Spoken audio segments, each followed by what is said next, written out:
शुरुआत करेंगे 5 मिनट में 25 खबर दिखाएंगे। प्रधानमंत्री मोदी की फ्रांस यात्रा का दूसरा दिन प्रधानमंत्री नरेंद्र मोदी को फ्रांस ने लीजन ऑफ ऑनर से सम्मानित किया है। यह सर्वोच्च फ्रांसीसी सम्मान है। प्रधानमंत्री मोदी यह सम्मान पाने वाले पहले भारतीय प्रधानमंत्री हैं।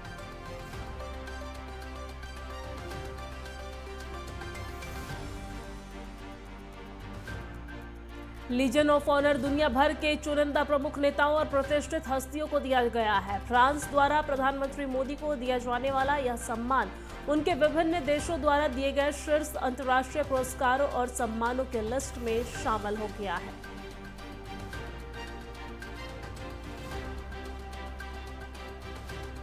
पीएम मोदी ने फ्रांस के राष्ट्रपति इमैनुएल मैक्रो से मुलाकात करने के साथ कई कार्यक्रमों में हिस्सा लिया है। पीएम ने इस बीच बीते दिन पेरिस में एक कार्यक्रम में भारतीय समुदाय को संबोधित भी किया है।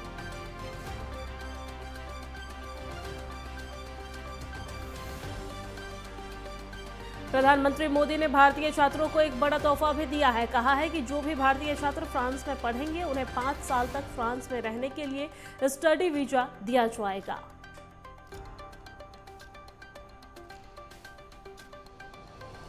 प्रधानमंत्री मोदी ने कहा कि भारत अपने लोगों को कभी खतरे में नहीं देख सकते हैं और हमने प्राथमिकता के आधार पर सूडान और यूक्रेन तक से अपने लोगों को निकाला है।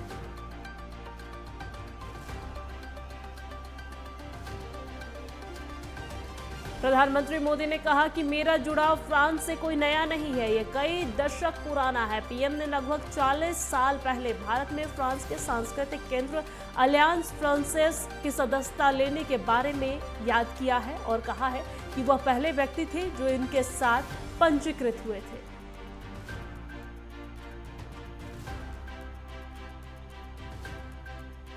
प्रधानमंत्री मोदी ने कहा कि भारत की धरती एक बड़े परिवर्तन की गवाह बन रही है। इस परिवर्तन की कमान भारत के नागरिकों के पास है, भारत की बहन बेटियों के पास है, भारत के युवाओं के पास है। आज पूरा विश्व भारत की प्रगति, नई उम्मीद और नई आशा से भरा हुआ है।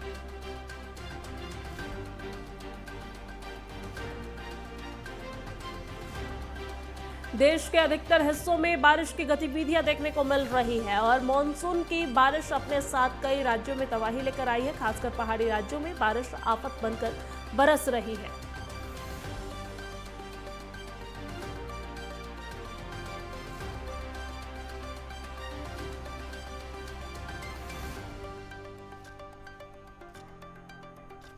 और पश्चिमी यूपी के कई जिलों में बारिश का अलर्ट। सहारनपुर, नोएडा, मुरादाबाद के लिए अलर्ट। नोएडा, गाजियाबाद में भी जलभराव से परेशान। यमुना नदी का जलस्तर बढ़ने से बना हुआ है खतरा। कई इलाकों में भीषण जलभराव से लोग परेशान। कई जगहों पर जलभराव से लोगों का पलायन।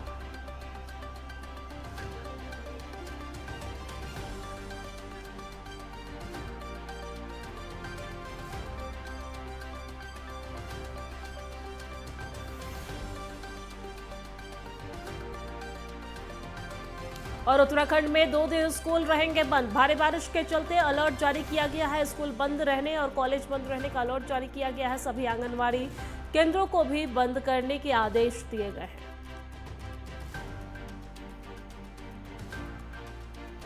उत्तराखंड में 2 दिन भारी बारिश का अलर्ट जारी। दिल्ली के कई इलाकों में स्कूल बंद। बाढ़ के चलते स्कूलों को बंद किया गया। पंजाब में भी 16 जुलाई तक बंद रहेंगे स्कूल।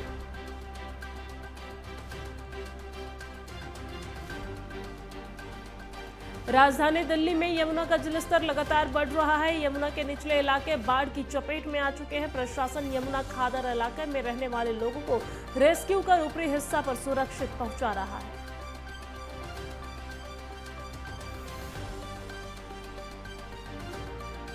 ग्रेटर नोएडा हथनी कुंड बैराज से छोड़ा गया पानी। कई गांव हुए प्रभावित। 5 से 6 फीट तक भरा पानी। भारी पानी को लेकर जिला प्रशासन की बड़ी चिंता। एनडीआरएफ और आला अधिकारी ने किया निरीक्षण। लोगों को बाढ़ प्रभावित क्षेत्रों से निकाला और अलग किया शिफ्ट। डीएम ने मूलभूत सुविधाओं को पुख्ता करने के निर्देश भी दिए।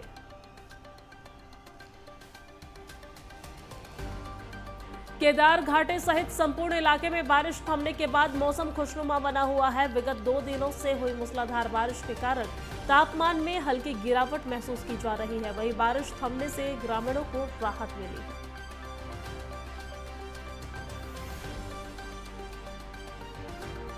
कानपुर में सिंधी समाज का एक मुख्य पर्व चालीसा झूलेलाल महोत्सव 16 जुलाई से 15 अगस्त तक रामबाग स्थित झूलेलाल मंदिर में मनाया जाएगा।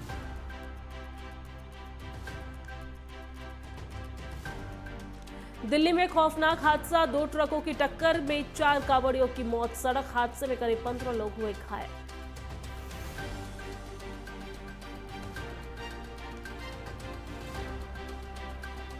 हरिद्वार जा रहे कांवड़ियों की ट्रैक्टर ट्रॉली देहरादून के अशारोड़ी में पलट गई है। हादसे में 11 कांवड़िए घायल हो गए हैं। वही घटना की सूचना मिलते ही मौके पर पहुंचे पुलिस ने सभी घायलों को अस्पताल में भर्ती कराया है। पुलिस जांच में जुट गई है।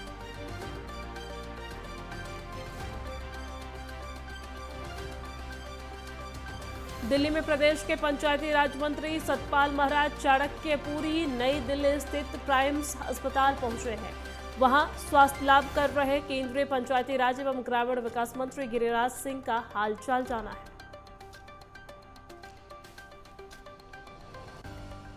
वहीं गंगा नदी में पानी खतरे के निशान के ऊपर पहुंच गया है और तटबंध टूटने के कारण गांवों में फसलें और संपर्क मार्ग डूब चुके हैं। एसडीआरएफ और बाढ़ पीएससी को भी अलर्ट मोड पर रखा गया है।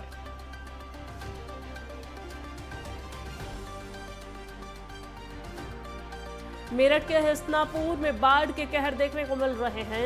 इस दौरान जिलाधिकारी मेरठ दीपक मीणा बाढ़ के हालातों का जायजा लेने पहुंचे हैं। दरअसल मेरठ के हसनापुर में 1 दर्जन गांव बाढ़ की चपेट में आ गए हैं। 11 गांव को खाली कराने के लिए प्रशासन ने अनाउंसमेंट करा दिया है।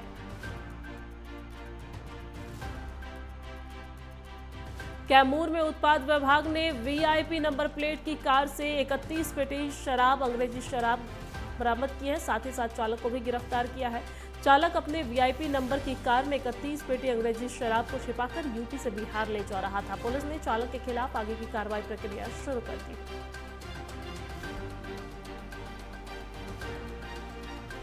रोहतास के विभिन्न थाना क्षेत्र में अपराध नियंत्रण और कानून व्यवस्था को लेकर अभियान चलाया जा रहा है। इसी के तहत काराकाट थानाध्यक्ष ने 5 अपराधियों को गिरफ्तार किया है। पुलिस ने अपराधियों के पास से बाइक, एक देसी कट्टा बरामद किए हैं। पुलिस मामला दर्ज कर आगे की जांच में जुट गई है।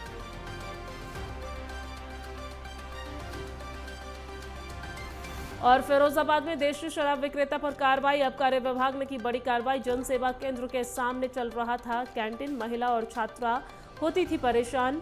जन सेवा केंद्र संचालन ने की थी डीएम से शिकायत।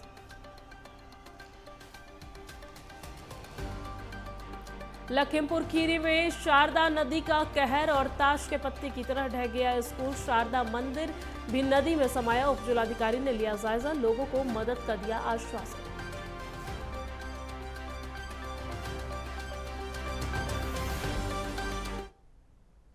और इसी बीच वक्त एक छोटे से ब्रेक का।